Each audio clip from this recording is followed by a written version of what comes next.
Hi, and welcome to the Beer Temple. I am Chris Quinn, and with me, once again, is my lovely wife, Margaret Quinn. I know. For those who don't remember, Chris used to always call me by my maiden name, even though we had been married for 3 years, when we would introduce the show, when I had been on previous podcasts. But the only reason is because I love you as much now as the day I met you. Which is to say I didn't really know who you were then. I'm just kidding. It's great to have you back on. Yeah. I'm sure a lot of you people are going to be very happy to see Margaret back on. That is, I'd say, the comment I get the most. Really? Margaret back on, Margaret back on. I didn't know that. And for those who probably have not seen the podcast when I had been on, I had taken a little hiatus. We have a 4-week-old baby now at home, so I haven't been on the show in really about, 9 months or so, 10 months, maybe a little more. Yeah. So I am very happy to be back, and very also happy to be able to try some beers today and not feel terribly guilty that I'm poisoning my daughter with alcohol. So basically, you picked more or less what you wanted to do today. We're going to be doing Farmhouse Saison beers. We have 3 of them. What made you want to do these? Well, today in Chicago, it's a very nice, beautiful, kind of early summer day. I'd say it's in the mid 70s or so out right now. And when we have weather like that, my mind immediately starts going in the direction of saisons. So that's one of the reasons I wanted to do the saison show. One of the other reasons is, to be quite honest, I haven't been drinking much for the last several months, and I really wanted to try this dry hop saison from Dupont. And I've also had the Darbyste in the past and really enjoyed it. So I'm very interested to get a taste of some fresh Darbyste, because I've had it in the past when it was a little bit aged, and so I kind of want to see how the two compare. Yeah. So Farmhouse beers, saison, they are typically considered to be, a Belgian kind of Wallonia area beer. So right kind of at the bottom of Belgium.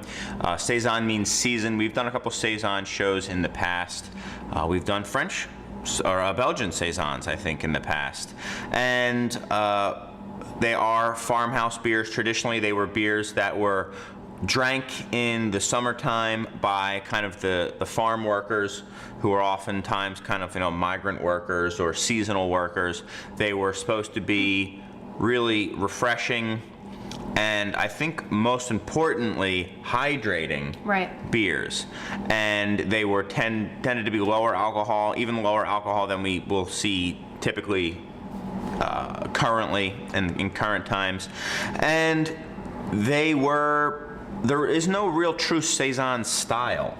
That there are certain things that people look for in saisons, or certain kind of icons or benchmarks that you see in saison. I think Dupont being the primary one, but really it was kind of think of it as, I don't know, like meatballs or hamburger or something like that. Like, everybody has their own recipe. Right. So you would go to a farm and that would just be their beer that they would serve there. It could be very, very different. Almost like a house beer, like this is our house wine or whatever, like this is our house beer. Exactly. So nowadays, I mean, I think since the saison was introduced to America by Van Berg and de Wolf, who pretty much discovered Saison Dupont by accident when brewing, when visiting the brewery. The guys were trying to sell them on Moinette, which was their biggest seller. They're like, well, what's the Saison? And they were like, no, that's a antiquated style. Nobody's really drinking that. They drank it, loved it, brought it to the U.S., and that was the original Saison. So a really important, Saison, farmhouse beer, they're huge now. Yeah. And it really, in America, all comes down to this one here. We've also got a Darbyste, which is a saison with fig, and Thérèse, and these are all 3, I believe, working farms, working breweries. I mean, really small. Yeah. Really small. If you go on their websites, it certainly looks as though they are very small, kind of family-run operations. Yeah. And kind of looks really cozy, like. Yeah. In fact, hold on. You talk. I want to show something about the. Okay. Yeah. Yeah, so it appears as though, like these are very much family-run operations. I think one of them, I've heard stories, maybe one of them are brews in their garage or something like that. But their children are involved. They have older family members involved, so it seems to be a very cool atmosphere. And actually, some of these places over in I think France and Belgium, you can actually also stay in. So that seems like it's another little side business they have going, bed and breakfast, or beer and breakfast, I guess, if you will. So one cool thing I think about some of these Belgian beers is just how different they are. These are now 3 different beers from Blaugies, and this one isn't the Darbyste, but it's still indicative. So green bottle, brown bottle. This one actually has a chip on the bottle. This one is literally a different size. I'm amazed that the fill levels are the same, because oftentimes you'll get fill levels that are completely different, which has an effect on the beer. And so you're kind of taking these beers for what they are. A little bit less so with Dupont. They've got a little bit more control, but I just think that's one of my favorite things about Saison is just that there's so much variation, even bottle to bottle, let alone year to year, because it is a harvest. I mean, who knows what the fig harvest or something is like. So, you want to get into it? Yeah, let's get into it. I'm excited. Where did you want to start? I think let's start with the Terrier. Okay. The blonde. Terrier? Okay. I don't know. I say Thérèse, but I go to you with all my Spanish. I have French. taken French classes enough to speak caveman French, so therefore I say it's Terrier. Terrier? I don't know. Okay. I don't think they have a Z in French language. Like, So this is the blonde, dry hopped French Farmhouse beer. These guys are right over the border in France, but near the French, but near the hop growing region in Belgium. I was going to give you yours. Really nice looking beer. Yeah. So yeah, they're right in the hop region. In fact, I think it's at the Farmhouse there. I guess they make appointments or brewery tours by appointment. Small little tiny place. It looks like it has a small pub attached to it. Yep. Really kind of golden colored straw. Yeah. Fluffy white head. Very indicative of the style. A lot of carbonation in these bottles. They are bottle fermented, which allows them also to age fairly well. So I would think this has a lot of Belgian hops in it, maybe some French hops, but I would think since they're so close to pop ring that it would have Belgian hops. Yeah. It smells great. From the moment you open the bottle, I can start smelling and I don't know if spritzy is a smell. It actually isn't a smell. But as soon as you open the bottle and pour it, it's like you get this kind of like very fresh, and you can almost like smell the carbonation of it. That's very fresh, almost like lemony type smell coming at you. Also, at first, I got a little bit of skunkiness to it. Green bottles. Yeah. But I do think there's also some floral notes in it for sure, and maybe even a little bit of honey that I'm getting, like a honeysuckle type stuff. Yep, and a little bit of tart funk in there as well. There's some kind of earthy, maybe Brett character in here. Let's give it a taste. Yeah, it's really nice. Floral, like white flowers though. And honey, yeah, that kind of honeyed caramel malt. Oh, I was gonna say like a honeysuckle, floral and honey.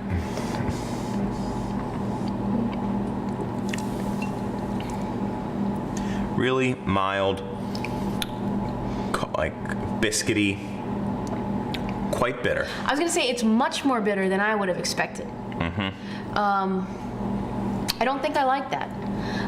It's not what I want in a Saison. I like bitter beers, but it's not really what I would want if I picked up a Saison. Okay. This is 6%. I do like that nice biscuity malt backbone to it. This is as bitter as many IPAs are. Yeah, it's not really my cup of tea. Yeah. So when you drink it, first thing you get is kind of a fruity note. You get the kind of that floral thing up front, and then there's a nice kind of that biscuity malt character is my favorite thing about the beer. There is some kind of black pepper and earth from the yeast as well, but it's not as funky or tart as necessarily I thought it would be. It's quite refreshing. And then there's a pretty assertive bitterness bordering on tannic too. There's like a little bit of like a tannic note to it. I'm curious how long they dry hop it for, because sometimes if you let the beer sit on the hops for an extended period of time, you can actually start to draw tannins out of the hops. Right. So I'm gonna go 88 with this beer. Okay. You're gonna go a little lower, I'm guessing? Yeah, I'm thinking, 80. A lot lower? 85. It just really wasn't what I was looking for as a I like her. Saison. She's tough. Yeah. Really wasn't what I was looking for, and you did a much more eloquent job of describing the taste rather than me just saying, yeah, it's bitter, it's not what I wanted. So I guess that's, you've been doing this for a while, I can tell. Yeah. Moving on. Moving on. Okay, so we know about Dupont. We know that they typically, so what's different about this just from first sight? It's a big bottle of Dupont, but what is different about it, Margaret? Can I cheat? No, I was gonna look at the other side. No, that's not, you don't need to.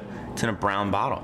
Oh, duh, yeah. Finally, Dupont has put out some of their Saison big bottle, the 750s, in a big bottle. In a brown bottle. They always used to be green bottles. I'm hoping we can expect to see more from them in brown bottles, because you get this skunking stuff. It wasn't too bad here, but I've had some super skunked Saison Dupont.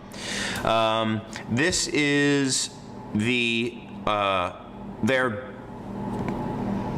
regular Saison dry hopped with I guess this year's dry hop. I guess they do it every year. I don't remember ever seeing it in the States before, so I don't know if the dry hop version has made it here before, or at least made it here in bottles. I guess they changed the dry hop, which hop they use. So this is Triskel from Alsace. Okay, never heard of that hop. Yeah.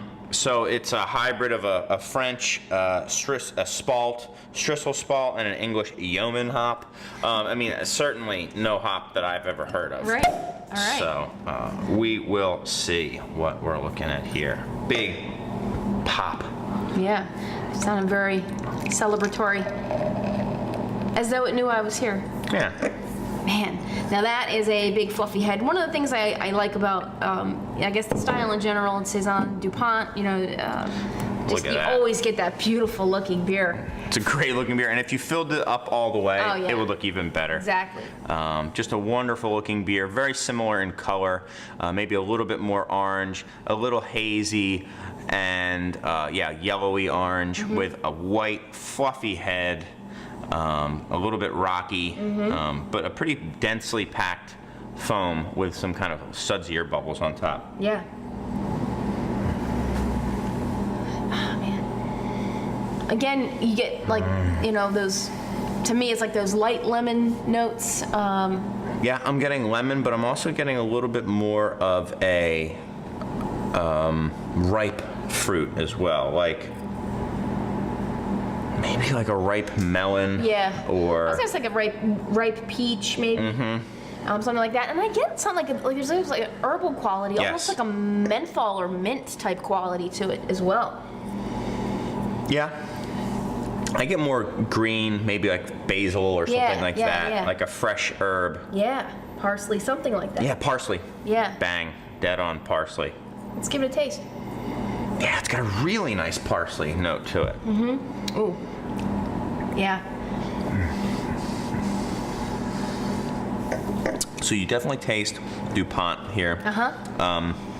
It's got that wonderful kind of cracked pepper over like an apricot or a peach here, and then you have that nice kind of parsley overtone to it. Finish is really nice and dry and crisp. Just a little bit of bitterness here. Yeah, you definitely know that the hops are coming into play, because you do get that little bit of bitterness on the back end, but not overpowering. And well, I mean, regular Dupont has some bitterness to it. I mean, the dry hopping shouldn't make it much more bitter, if any add any bitterness at all. Really, it shouldn't. That's all going to be on the aroma and the flavor. Yeah, I think that's really nice. Man, that's pretty awesome. Yeah. This is why I wanted to try this beer, because I knew this would probably be one that I would like. Yeah, it's got that same kind of biscuity quality as the Thérèse, but it's got such wonderful kind of herbaceous undertones to it. A little bit of kind of like an earthy, peppery quality, and also just really nice fruit. Really well balanced beer. A lot going on. I mean, this beer could go with so many foods as well. Anything from a cheese plate to a hamburger to fish to chicken. Right. And that's what I love about the style in general. Very versatile. Let's move on. So I'm going to go. Oh, I'm sorry. We haven't rated it yet. Yeah. I'm going to say, what, 93, 94? Yeah, I'm going to go. That's awesome. Yeah, like 93. I think I'll go with you on that. For sure. Great. Very nice. Yeah. So this one, it's already creeping out. I just want to make sure we don't get a gusher here. Just be careful of this. So. Yeah, this cork kind of wants to, I think it might want to fly off. Okay, so the first time we ever had this beer was somebody found it basically in the walk-in cooler at a local bar, and they're like, well, this is at least 7 years old. And we're like, we'll try it. It ended up being amazing. Yeah. So, you don't need the just-aged beers that are over 10% or super sour. This, I think, is a 5% beer, 5.8% beer. Jeez, man. Louise. We can get it open. There we go. Man. Opa. And it's going to gush. So let's start pouring it. Yeah, there you go. There you are. Yeah, so this is brewed with figs. Yes. I think is brewed with figs. Tiny little family brewery. I believe it was originally the mother or the wife who was the head brewer. It looks like she's passed on some of the main duties to her son now, but in all the pictures that you see, it's always a family affair. Right there, I believe it is a farm again, and really just kind of doing some fun stuff. They have some interesting beers that they make. This one is the Darbyste with fig. Yeah. Brasserie Blaugies from Belgium. So it's definitely, I think, again, trending towards more orange than the other two. Yep. And I think this is it's got a lot more clarity than the other two as well. It does. It's really nice and clear. You can see straight through to the bottom. A really nice kind of copper color to it. Not as much head either. No. But it sticks around. It's not dissipating either. Oh, man, the nose is really nice. I do think you get that fig for sure. I think you get a little bit of acetic note, of an acetic note too, like a red wine vinegar or something like that.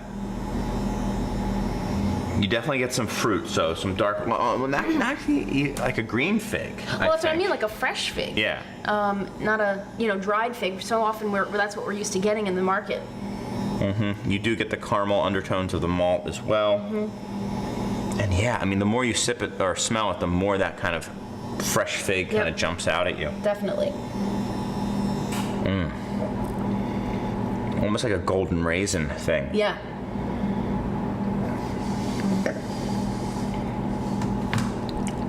It's funny, this tastes much more carbonated. Yeah. It's tingly on your mouth.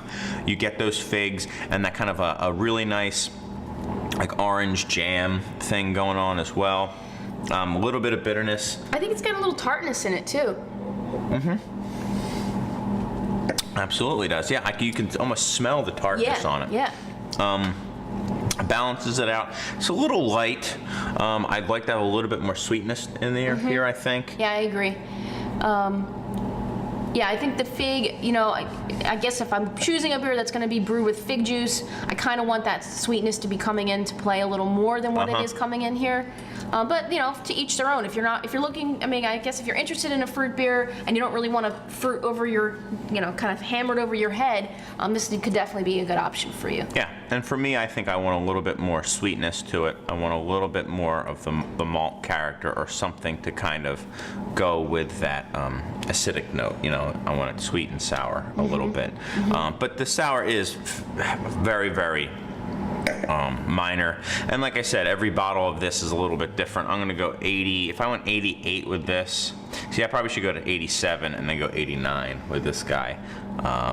And this, 94. I think this is head and shoulders really. Yeah, I agree. I think 89 is good for the Darbyste as well. Yeah, it's nice. It's a really nice beer. It is nice. I would finish any of these and really enjoy them all. Yeah, definitely. So, how'd you There like we being have back? it. Yeah, this has been great.